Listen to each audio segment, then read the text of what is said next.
Hi and welcome. I'm Michelle Vandepas with GracePoint Publishing, and here with me is Karen Curry Parker, also from GracePoint Publishing. Hi, Karen. Hi, Michelle. We're excited to talk to you guys today about the mission and the purpose of your book and some quick, short things you can do to get yourself started in writing and or publishing your book. Absolutely. First, let's just talk for a minute about who we are. For those of you who don't know us, right? There may be a few.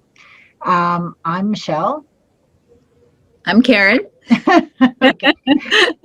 And we are looking for people who want to build a quantum world. Talk about that, Karen. So we have been watching the world of personal growth and development and the world of transformational teachings for, between the two of us, more than 60 years together.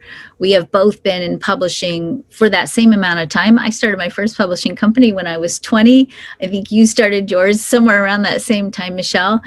And over the course of working with all the different permutations of publishing, writing, being published authors, being best-selling authors, being book coaches, helping people find their voice, which is what you and I have both done over the course of our professional careers in many different ways. What we've really landed on is in the last few years is that there is a new voice that is necessary in this world, that the personal growth and development industry, the transformation industry, the consciousness and spirituality industry, the practical living lifestyle industry is needing a new voice, a new body of information. And we really work to support the emergence of this new voice, which means we really work with authors who have a mission and a purpose to bring change into the world in many, many different ways. So we publish authors who talk about sustainable living, who talk about diet and ways in which you can work to heal and maintain your body. We have published authors who have created work around how to sustain and maintain health and well-being, how to clear trauma, how to be trauma-informed, how to create a good and strong and grounded, sustainable life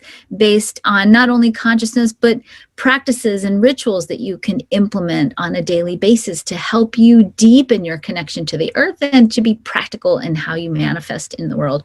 We are looking for authors, and we want to represent authors who want to talk about how do we change the economy and make it more equitable and just and sustainable for everyone. We have, over the last year, actually given away thousands of dollars worth of scholarships and trainings to people who have what we would call marginalized voices, people who are not traditionally represented in the publishing arena, people who are bringing forth ideas and voices from the Black community, from the myelinated community, from the LGBTQ community, who are really looking to use the power of their story to give people resources to begin to change this world and to make it more sustainable, more equitable, just. We call this the quantum world. And if you have something that you want to share that you know is going to serve the evolution of the planet and create a quantum world, we want to hear your ideas. I love that. We've actually given away more than $250,000 worth of scholarships in just the last 6 months or so. And we do believe that together we can grow this network, right? Karen, you and I are doing our part through publishing and helping people really get clear on their voice and their piece, but everyone else has their own piece too. Totally, absolutely. So we're going to talk a little bit about your book and the purpose. And I'm going to take this one for a minute, Karen.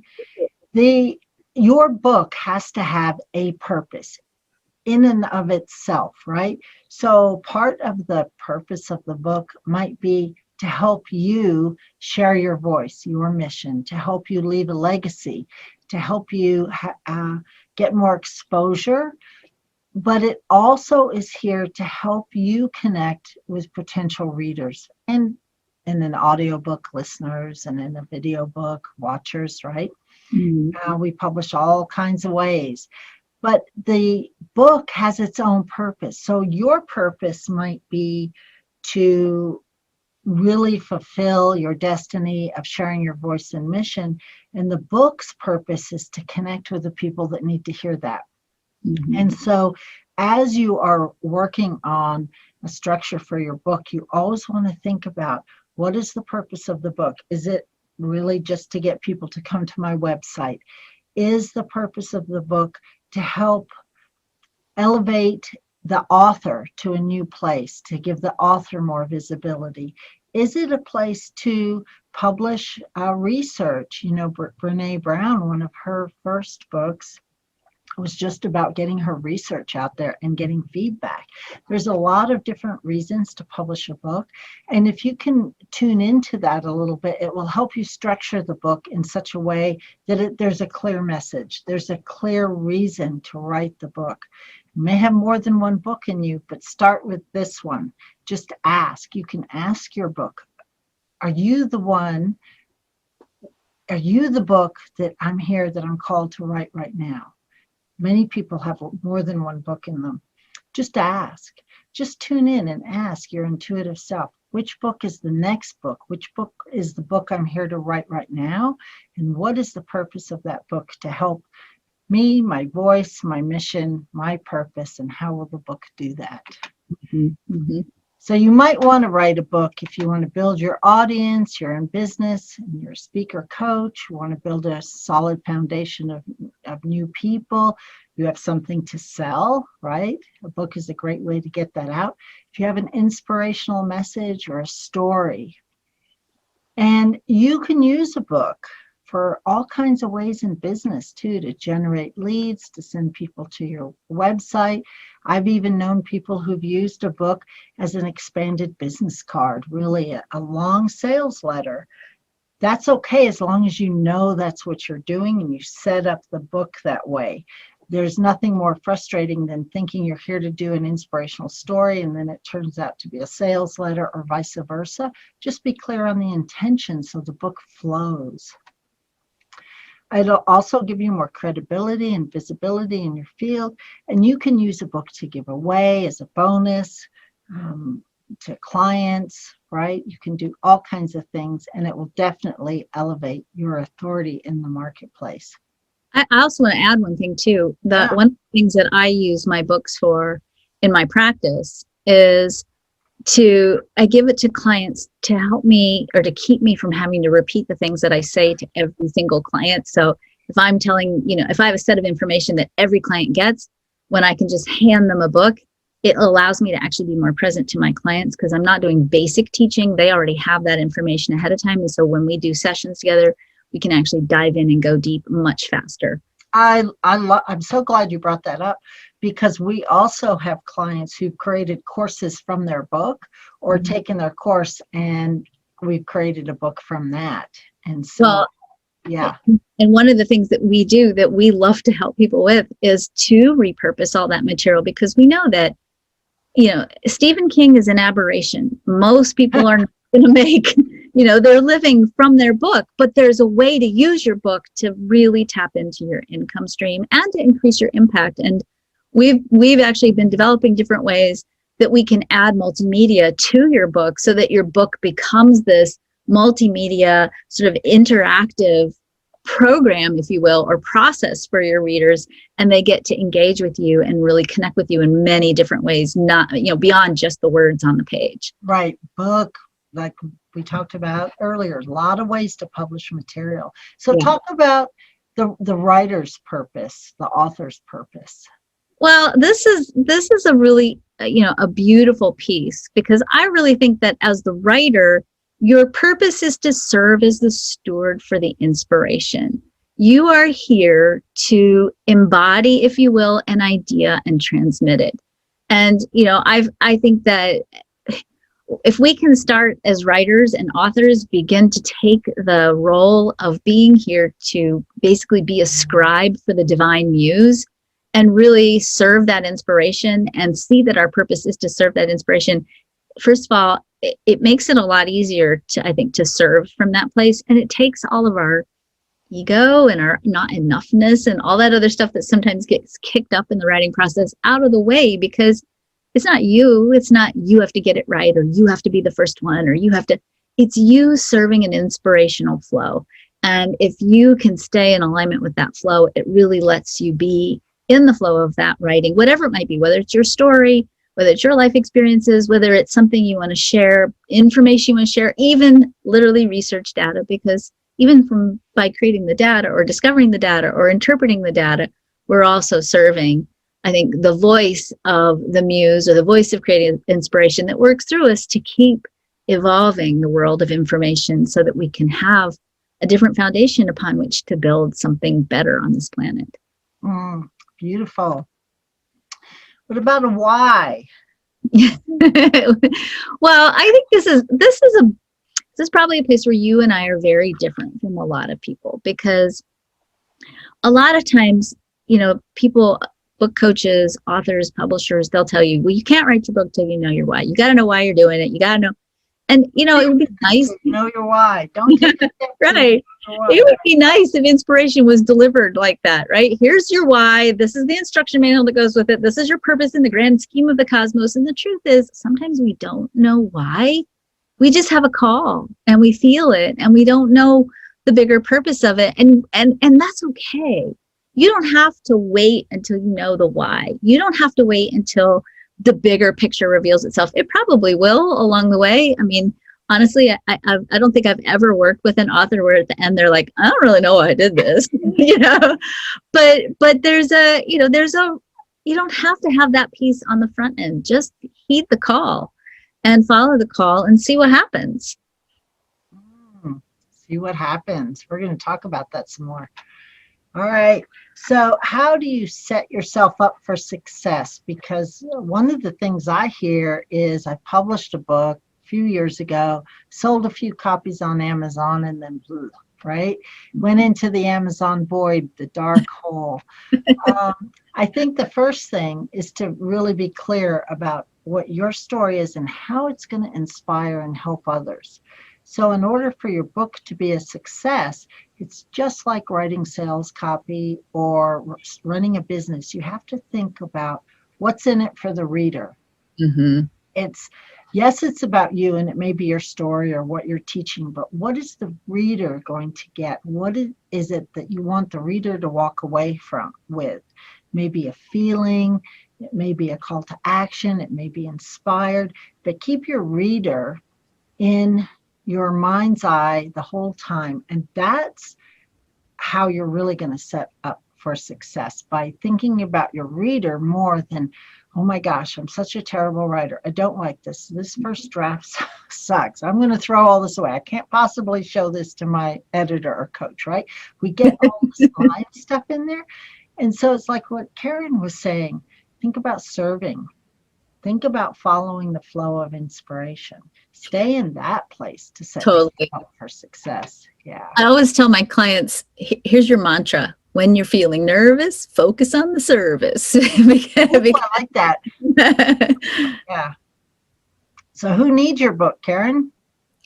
Well, I think that's a big question. And I think the first thing you really have to identify is who's going to be served by this book, who's going to really want to read this book, and who are your perfect readers. And really having that in mind, again, as part of the service is huge. And one of the things I always recommend that people do in the beginning, especially if you're like, how do I get myself going on this, is start first by writing a love letter to your potential reader. Really reach out to that reader and tell them what you would love to tell them if you were sitting down and having tea together somewhere. I mean, or if you were, connecting and talking over the phone. Really imagine yourself sitting in a not in an authoritative way, like over your client, like they're down here. You don't have to put on the whole I'm an expert disguise. Just simply sit down with your reader and say, what would you tell them? How would you help them know that it's going to be okay, or that you've been through it, and because you've been through it, they're going to get through it too, whatever it might be? Or, what do you want them to do once you deliver the big takeaway? And I think if you stay in that space of just being in communion, if you will, with your reader, you'll figure out pretty quickly who actually needs that book. Mm-hmm. So talk to me. I want to ask you a question, Karen. Mhm. Talk to me, because we hear all the stuff out there all the time. You got to create your avatar. You've got to know who your perfect client is. Make sure you create this image of who you're going to sell to before you start writing, before you start selling. I like this. In fact, I love this love letter idea. Tell me how it's different. Well, I think why it makes it different is because you take off all the parameters. And this is what I teach even with business training and even building your business plan. This whole idea of having like this little tiny definable niche, that might have been great in the early 2000s. And even, that was kind of what we taught. That was sort of how in the first beginning days of internet marketing, you kind of needed to know where we're going to shoot off your emails to and where we're going to find your potential clients. But I don't think we're in that age anymore. I actually believe, and you and I talk about this a lot, that was in the beginning of or rather maybe the end of the age of information. And we're kind of done with the age of information to a certain degree. I think we're really moving into the age of inspiration. And as we move into this creative revolution and this age of inspiration, it takes off some of the shackles of having to like define your reader as this teeny tiny little person who's 34 years old, who only uses American Express on Saturdays and has 3 dogs. You get to decide the mission and the purpose of your book and who your reader is. And to do the love letter piece, really, I think sort of calls in not this little defined tight niche, but everyone who is potentially going to be inspired by what it is you have to transmit. I love that so much. I think you've given me an idea here, which is even after you've published your book, I think you can write that love letter to call them in. Totally. Yeah, great idea. Thanks, Karen. How do you align your message in your book? I think we've talked about that quite a bit, and connecting with your reader. And I think the love letter you just shared does it. Mm-hmm. Yeah, good. So back to the purpose of your book. You've written your love letter. You've thought about who you're here to serve. You've thought about your own purpose. You've thought about the purpose of your book. And now it's time to pull all that kind of together so that you're getting a feeling, a grounded feeling of, I'm here to inspire through my story. You've written your love letter about these are the people who need to hear it. Maybe they're people going through something similar, or people who are in a similar crisis, whatever it might be. And that's going to end up being the purpose of your book, to connect your message with the people who need to hear it. There are different things you can do inside your book to make sure that the interior of the book also is a success. Put calls to action, like for further information on this chapter, go over here and get my opt-in, get my free download, if you will, or watch a video, whatever it is. You can use it for lead generation. It can be an intro to your work and have people go to your website. It could just be your legacy. But understand which or all of those you're going to put in. If it's just your legacy, this is what I stand for, this is my body of work in the world, and I wanted to write the book, that's perfect. Just think about these things up front. It will help you have a more structured, streamlined book. Mm-hmm. And then we're going to talk about more about this in a minute, but platform is social media and email lists and all those kinds of things about connecting with your readers so that they actually know you have a book, doing some of this work up front. But it's also being really clear about who you are and who you stand for, because that's what you build your platform from. And again, I think this is a place where platform used to be, and I think this is a place where sometimes there's hiccups. People think platform is like super, super tight and narrow. And again, I think as we kind of emerge into this more creative energy of the 2020s, if you will, that your platform can be overarching and expansive, and you can be the voice of your platform. And I would even say, and I have to just add this because, sometimes we get the call to write and we don't have the platform yet, and it's okay. Right. It's important, but it doesn't mean don't write the book. Don't wait till you have 15,000 followers on Instagram or whatever to write the book. You can use the book to build your platform. It's not, you don't have to always have the platform in place first. And there are ways to still sell your book and to get it out into the world and to use it as a place to take a quantum leap into raising your field of impact and influence. This is, I think, our favorite subject, right? To collectively. So I'll talk about fear if you'll talk about faith, Karen. I'll take it. We all have fear, right? Let's just admit it. We all have fear. And I am not a believer of you just feel the fear and do it anyway. If that worked, we'd all be doing what we want to do because we've heard that for so long, right? And I don't think it works.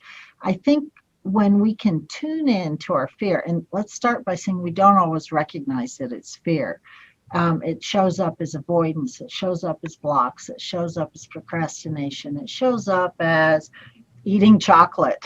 It shows up in so many ways, right? But let's say, okay, maybe this is fear. I encourage you to start thinking about what's the information you need. What if fear was just the emotion that tells you you need more information to proceed? Mm-hmm. So if I say to you, I think you've got a book inside of you, I would love for you to present something to our publishing company. And you go, oh no, I couldn't possibly do that. I don't know what to say. I'm not a writer. And all this negative self-talk starts going. I would encourage you to start asking questions because I think what's happening is your brain is saying, I don't have enough information to take the next step.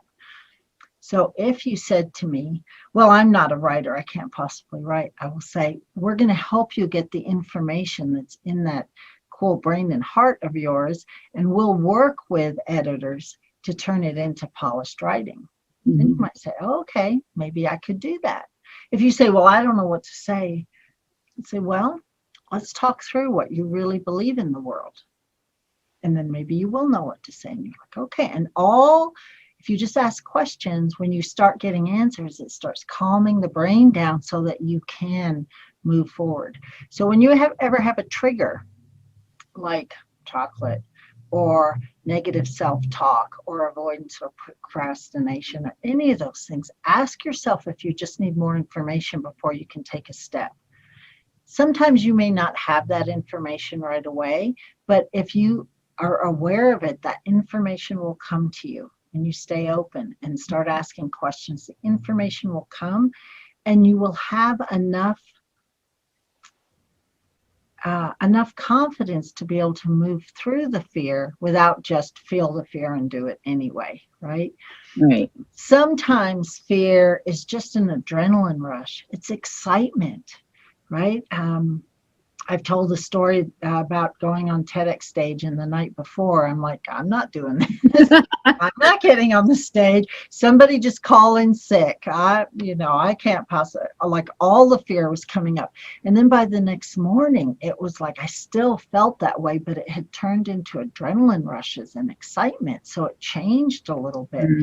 And so pay attention because it can feel the same if you're not like really tuning in to see what the information is. What's the information that you need based on the emotion coming in? And the last thing I want to say about fear is we all get scared, mm-hmm. everybody, when we think we're going to be more visible. Mm-hmm. Even if you say, yeah, I want to be famous, then you think, except what if my cousin second removed sees me talk about faith and fear? They're going to think it's crazy. Or what if my ex-boss or my high school teacher or my daughter or my spouse or my best friend, right? We get scared of the visibility. What if Oprah calls? Oh my gosh, I'm not ready for Oprah. So then our brain goes all the way out to a year or 3 years ahead. Stay in the moment. Don't panic. If you work with Karen and I and our publishing company, I promise you we're not going to let you embarrass yourself with anything you might say on paper. We will help you work through it. And the first steps of writing a book are just that, first steps.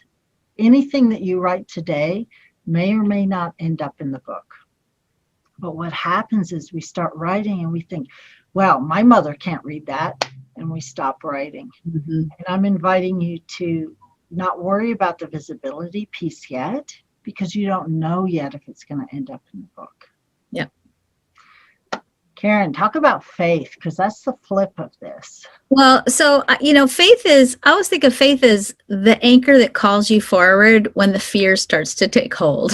And, there, we talked about, you don't really have to have your big why in terms of the book, but it is good to have at least a sense of a why, a faith-based why for your work and your showing up for yourself in your life. So, I think that, I always talk about this in the context, honestly, of my own personal experience.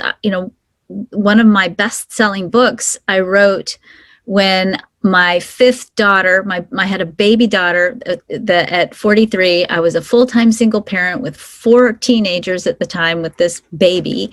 And, and I wrote this book that I submitted to the publisher. I had a publishing contract. It was due. And I didn't back it up, and I lost the whole flipping book. And so let me just, it just was like, okay, what am I going to do? Because I had to recreate the whole thing, and I had to recreate the whole thing like in 2 weeks. So I had to really, really ground deep in first of all, my faith. And the faith for me personally was a very spiritual faith. I really had to say, okay, God, look, I need to get this book done. You called me out to write this book. I got to get it done. I need some technological help. I need some help with time and timing. I need you to help me bend time if you need to get this all done. And I need you to make sure that for the next 2 weeks, the baby doesn't go through a growth spurt. The baby's not going to teeth. All the kids are going to be normal for 2 weeks. Let's get it done. So there was definitely this sort of faith that I had to call on. And, as sort of hand in hand with that on a more concrete level, I knew that this book was going to be the launching off point for my business. And at that same time, I was also facing, 4 teenagers that needed to go to college, and I didn't have college tuition. I had lost everything in my divorce.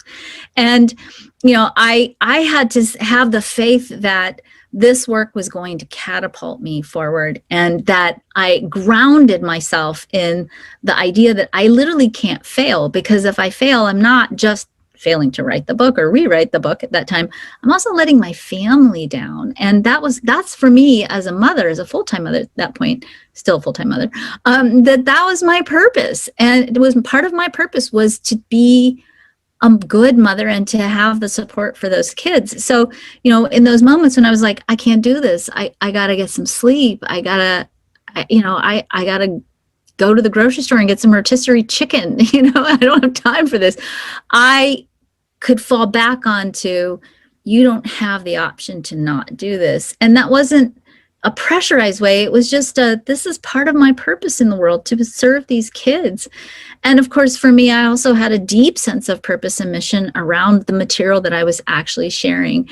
So, being connected to whatever it is that allows you to drop into the faith that you can do it, you will get it done, that nothing from the outside is going to disrupt you, that you're not going to find those soft spaces where you surrender to the fear and let, the triggers take you away from the bigger reason why you're doing what you're doing. And I think honestly, and again, when I coach writers, part of it too is cultivating a writing practice. And it's hard for some people to do this because not everybody has rhythm, and it doesn't mean you have to do it same way, same day, every day the same, but you have to strengthen the practice of having faith that you're going to get it done. And that means even if you write 3 words one day, and that happens some days, you're still actively grounding yourself in the action necessary to call yourself forward to complete the book. That's beautiful. There's something about the practice when you shared that it is something about anchoring the faith through the action. Mm-hmm. Mm-hmm. Like I'm following through. I have faith that I'm called. I have faith that this will happen. And to prove it, I'm writing my 3 words today. Totally. So my grandmother used to call that praying with your feet. You pray with your feet. You have the faith that it's going to be okay and you're going to get it done. But the reality is, in a third dimensional world, you have to write the book. If you want to be a New York Times bestselling author, fairies are not going to come and write it for you and leave the manuscript at the foot of your bed in the morning. You got to do the work. So I do have clients that are like, no, I don't want to send you work. I don't want to send you writing this week. I'm like, well, I think just to add to that, yeah. You are going to have dry spells. It's normal. And we do have strategies and techniques to A, get you unstuck, and B, you don't always have to write your book by writing it. There are other methods that we know how to use as well that can help you create the material without you having to write it technically. And on that note, this is a big piece, I think. Mm-hmm. Writing how it takes that faith and really forces you to up level. I don't like that word up level, but there's something about elevating your own personal power and internally up leveling yourself. How does that work with faith?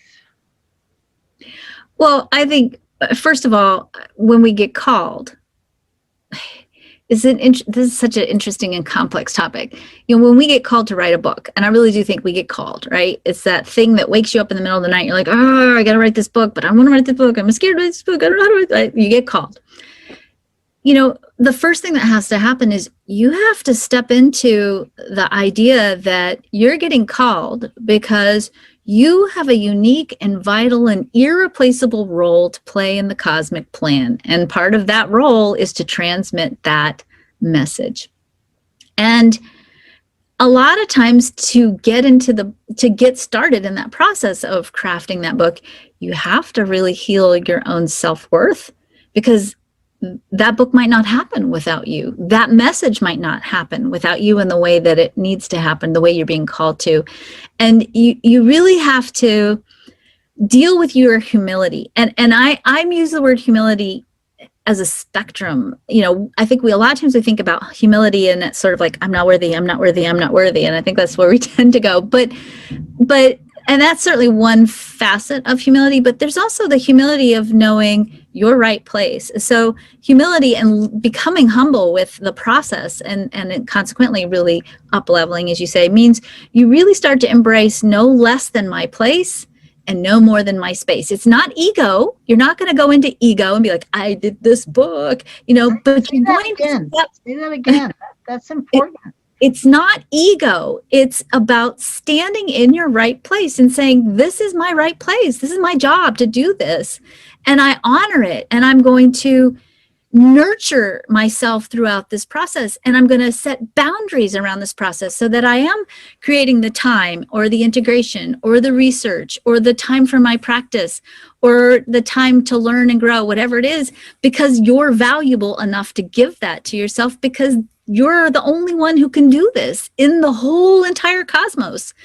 And to step into that space, it's huge. It will reframe the way you think about yourself in every aspect of your life. You will stop waiting for other people to create space for you and start creating your own space and stand in the own power of your voice. And, truly to me, writing a book is a spiritual process. And part of the spiritual process is that you really learn how to collaborate with Source and to find your right place in that place of service to Source.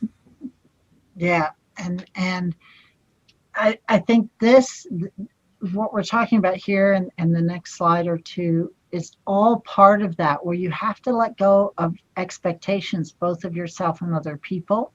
You just have to step into this place where you know that this is where you're supposed to be, set the intention that you will get the information you need to be guided, and just plant the seeds and not expect to be responsible for the growing process, right? It's your job to actually plant the seed. And then when you're going through this, when you're actually going through this and you're working with a book coach, you are forced to get really clear about what you're going to stick your stake in the sand about, what you really think, what you really are saying. I'm willing to put this out there, right? You will find your voice, and that alone is a huge internal up-leveling. And sometimes to get to that space where you say, yes, this is what I really believe, you're going to work through all kinds of triggers. You're going to work through maybe your teacher telling you you talk too much in class. You're going to work through your mother saying that you don't know what you're talking about, right? All these things just come up. Your best friend who said, I had a friend tell me once, oh, you'll never speak for a living. I'm like, I spend my life on podcasts these days. It may not be what. And so you got to work through all this stuff. Right. Can I just add one other little piece there? Because I think this is something else that sometimes surprises people. When you start to put language to things, because words are like crazy powerful. You can actually use the cadence of language to splice DNA in a lab. When you start to use words, you start to invoke the experiences that you're sharing back into your life. So it also gives you kind of a do-over, and not in a crazy, like it's not going to completely destroy your life kind of a way, but you do kind of have to go back and look at what are you writing about, and it comes back around for you to again deal with it and grow from it even more expansively and heal. Yeah. I have a client writing a book about grief, and in the process of writing about that, she had to re-grieve some of the things. You and I both have clients that talk about their own personal healing experiences, either with a devastating disease or a car accident, and then they have to relive parts of that, and then it triggers. But when you work with a book coach, when you work with an editor, you're in a safe place too. Right. So it will be a healing. It will be a healing for you. Yeah, totally. Yeah. And all this translates into personal growth, and who doesn't want that? So I think we're all like, enough personal growth, right? But it's personal growth to me is not like growing into something else. It's growing into more of my own expanded self. So don't think about it as some people say, well, you have to like strip yourself down to nothing and rebuild. I don't, it's not the way I look at it. I look at it as growth, becoming more of who you are. Yeah, I think I think it's you become more aligned with your authentic self-expression. Yeah, totally. Nice. So one of the things that I often get is, well, I'm not a writer and I'm not an author, and I don't know how to become a writer, and I don't know how to become an author, right? And what I will say is you don't have to be either to get started. When you become a writer, when you get those 3 words down on paper, I'm going to use that now, Karen. Get those 3 words down and you suddenly become a writer. You do not need to know. So we have one editor who's always on about us with authors who have hanging participles. I don't even know how you say it, Karen.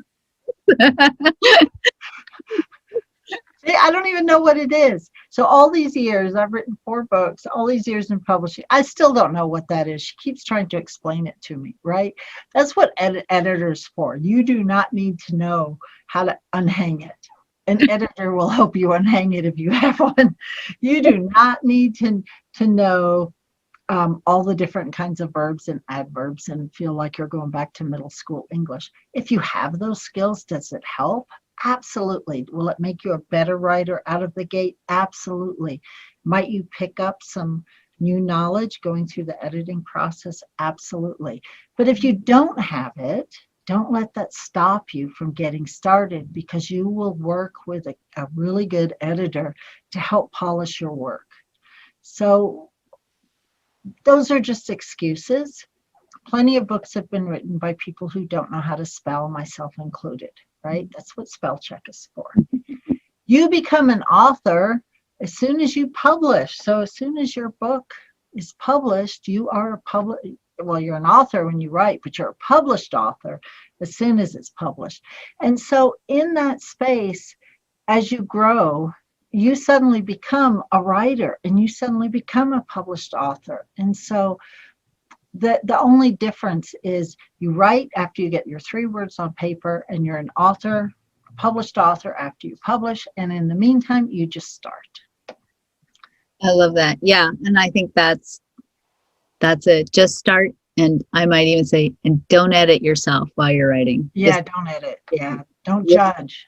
The editor's going to fix it all anyway. So. Yeah, don't judge. That's the biggest. That's probably the biggest mistake I see people doing, trying to edit as they go, and we don't get to the good stuff. Mm-hmm. Mm-hmm. You're going to rewrite your book several times. It's okay. It's just part of the process. You're going to rewrite it. We just want to get everything out on paper first. Yeah.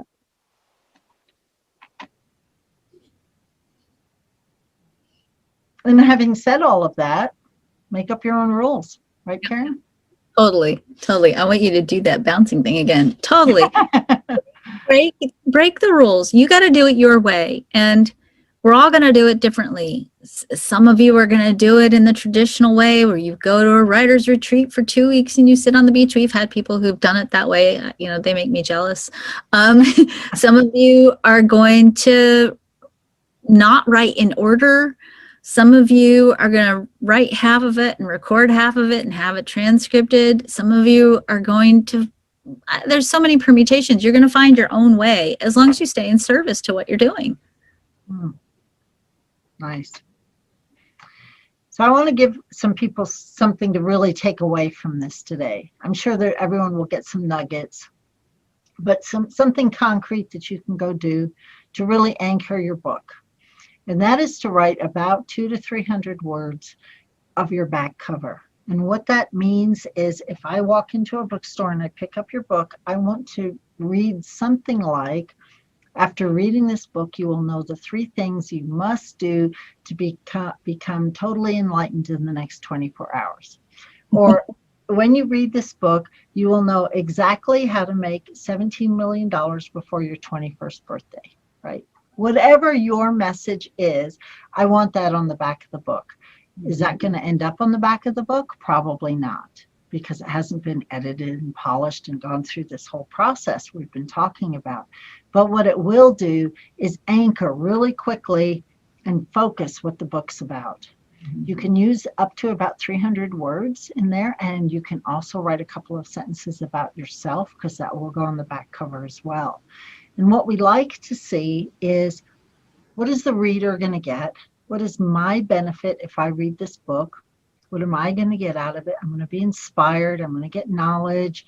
I'm going to learn how to reinvent myself, whatever that is. And is it tips? Is it a process? Is it an inspiring story? A little bit about the method of how I'm going to get there. And then something about you that's a fun fact and also lends me to know that you're the expert and you're the one to guide me through this process. So that all goes in your back cover. Anything to add on that, Karen? No, the only thing I would say is, you and I both have our clients do this part first, which can feel really, it's ironic that probably the hardest part of writing your book is doing the back cover first.